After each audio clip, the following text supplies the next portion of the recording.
राम राम दोस्तों, जय बाबा नीम करोली महाराज जी की। आशा है कि आपके ऊपर भी बाबा नीम करोली जी की अपार कृपा होगी, आपके घर परिवार में भी सभी कुशल मंगल होंगे। दोस्तों, यही मैं प्रार्थना करता हूँ बाबा नीम करोली जी से, सभी देवी देवताओं से। दोस्तों, आज मैं आपको बताऊंगा श्री वल्लभाचार्य जी ने सेवा भक्ति की 3 विधियाँ बताई हैं। 3 विधि के द्वारा हमें भगवान की भक्ति में भगवान प्राप्त हो सकते हैं। उन्होंने बताया है कि तो शुरू करते हैं। भक्ति 3 प्रकार से की जा सकती है और भगवान को हम प्राप्त कर सकते हैं इन विधि के द्वारा, सच्ची आत्मा सच्चे मन से अगर करें तो वल्लभाचार्य जी ने सेवा की 3 विधियाँ बताई हैं। वित्तज सेवा, तनुज सेवा और मनसा सेवा। पहली कोटि में धन से पूजा और सेवा होती है, दूसरे में शरीर के व्रत और उपासना से।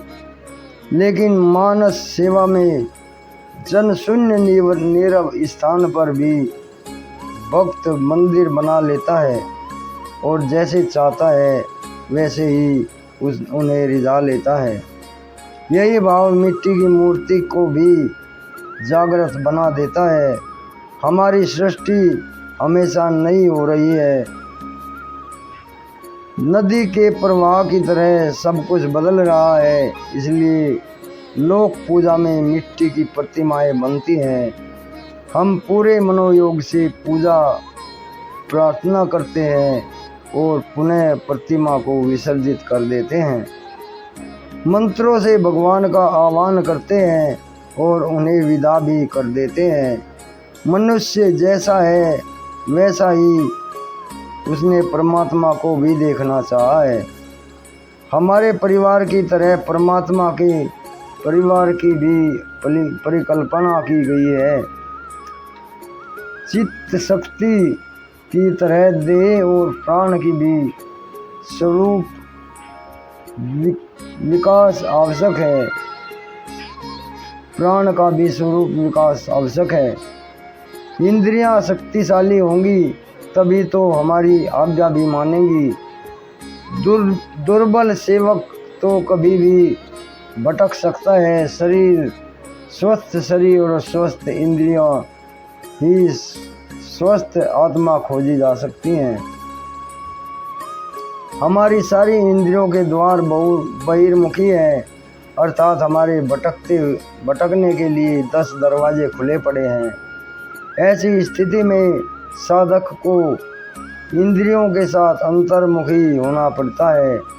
जो साधक मन, प्राण और देह को एकत्र करता है वही महाशक्ति के रहस्य को पा सकता है। प्राण का संबंध वायु से है। वायु से आंतरिक ऊर्जा मिलती है और सतत वृद्धि होती रहती है तथा संपूर्ण शरीर की प्रक्षालन होता है। अतः हमारा पर्यावरण जितना शुद्ध होगा हमारी प्राणवायु उतनी ही स्वच्छ होगी। वायु के मेल से प्राण शक्ति का इतना महत्व है, यह शरीर बल से भी 100 गुना अधिक बलशाली हो सकता है। एक मोटर कार का उदाहरण लें। कार के चारों पहियों में हवा भरने के बाद कई लोग उनमें सफ़र कर लेते हैं। यही नहीं, अगर कुर्सी पर बैठे हों तो 200 किलो वजन वाले किसी पहलवान व्यक्ति को जो उठाना पड़े तो कई लोगों की आवश्यकता पड़ेगी। पर यदि वह पहलवान स्वयं उठना चाहे तो अपनी प्राण शक्ति के बूते पर वह झट से उठ खड़ा होता है। उसे खड़े होने में जरा भी श्रम नहीं लगता। वह प्राण शक्ति का ही चमत्कार है जो शरीर बल से ज़्यादा अक्षमता, सक्षम और सिद्ध है। आज समाज में और राष्ट्र में अधिक हलचल मची हुई है। मनुष्य को जैसे तैसे विज्ञान या शक्ति का ज्ञान होगा वैसे वैसे आपाधापी भी मचेगी, अंतर विरोध बढ़ेगा, सब में बढ़ने की प्रतियोगिता होगी। इस स्थिति में कलह और युद्ध भी संभावित है। किंतु इतिहास और पुराण की दीर्घ परंपरा को देखकर निराशा नहीं होगी, क्योंकि युद्ध और विनाश के कीचड़ और दलदल में धंसकर गिरकर भी मनुष्यता मरी नहीं है। महादुर्गा या महाशक्ति और हम आशा भरी दृष्टि और प्रार्थना के भाव से देखते हैं।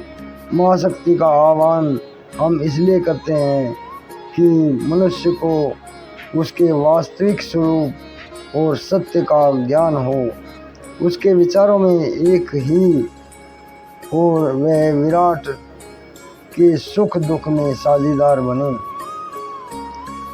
उसके विचारों में एकता हो और वह विराट के सुख दुख में साझेदार बने।